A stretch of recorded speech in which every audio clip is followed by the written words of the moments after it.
வணக்கம். இந்த வீடியோவில் மரபியலில் கூறப்பட்டுள்ள பெண்பால் பெயர்கள் குறித்து தான் பார்க்க போகிறோம். பிடி பிடி என பெண் பெயர் யானை மேற்றே. பிடி என்றால் பெண்பாலை குறிக்கும். யானை தான் இல்லை. யானையை களிர், ஆண் யானையை களிர் என்று சொல்லும்போது பெண் யானை பிடி என்று சொல்ல வேண்டும். பெட்டை, ஒட்டகம், குதிரை, கழுதை, மறை இவை பெட்டை என்னும் பெயர் கொடைக்குரிய. இப்போது இந்த ஒட்டகம், குதிரை, கழுதை இதெல்லாம் பார்த்திங்கன்னா பெட்டை என்று சொல்லணும், பெண்பால் பெயர். புல்லும் உரிய அப்பெயருக்கு என்ப. பறவைகளிலும் பெட்டை என அழைக்கும் பறவைகள் உண்டு.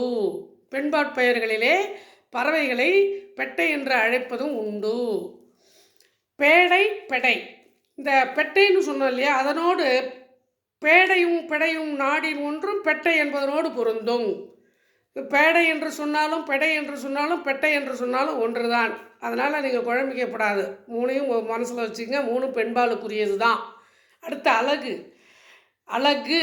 கோழி கூகை ஆயிரண்டு அல்லவை சூழுங்காலை அழகனால் அமையா. அதாவது கோழி கூகை இவை இரண்டும் அழகு என பெயர் பெறும். மற்றவை அப்படி பெயர் பெறாது. கோழிக்கும் கூகைக்கும் தான் அழகு என்ற பெயர் உண்டு, மற்றவைக்கு அப்படி ஒரு பெயர் வராது. மயிலுக்கும் உண்டு அங்கு என பெயர். அதாவது மயிலுக்கும் அழகு என்ற பெயர் உண்டு. மயில், பெண் மயில் இருக்கு இல்லையா, அதற்கும் உண்டு. பிணை, புல்வாய் நவ்வி உழையே கவரி சொல்வாய் நாடின் பிணை எனப்படுமே. பிணை என்னும் பெயர் இந்த புல்வாய் நவ்வி உழை இதெல்லாம் மானு தான். இந்த மானுக்கு பிணை என்று பிணைமான்னு சொல்லுவாங்க பாருங்கள். பிணை அப்படின்னு சொன்னால் பெண்மானை குறிக்கும். பெண்மானை பிணை என்று சொல்வார்கள்.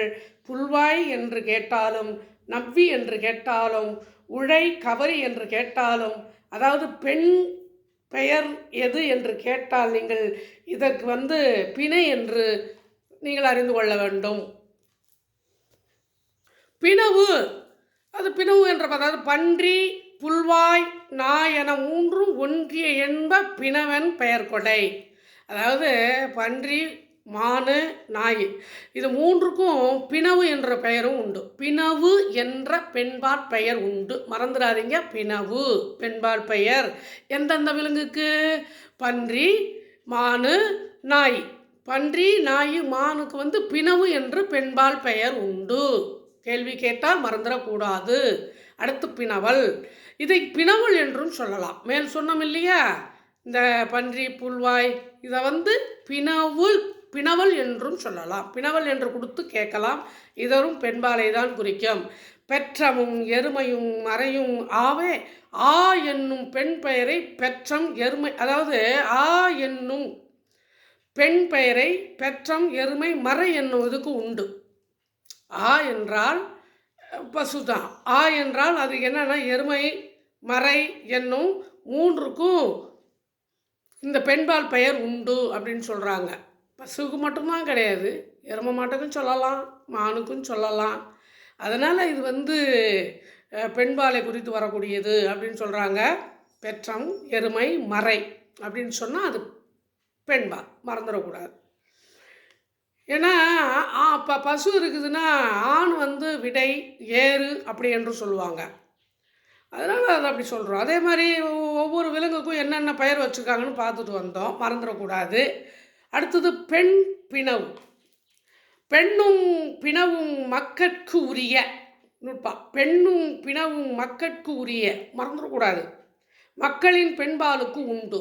பெண் என்று சொன்னாலும் பிணவு என்று சொன்னாலும் மக்களுடைய பெண்கள், மக்களாகிய நமக்கு உண்டு பெயர். அந்த பெயர் நம்முடைய பெயரை குறிக்கணும்னு சொல்கிறாங்க. மக்களுக்கு உரியது பெண் என்ற பெயரும் பிணவு என்ற பெயரும் மக்களை குறிக்கும்.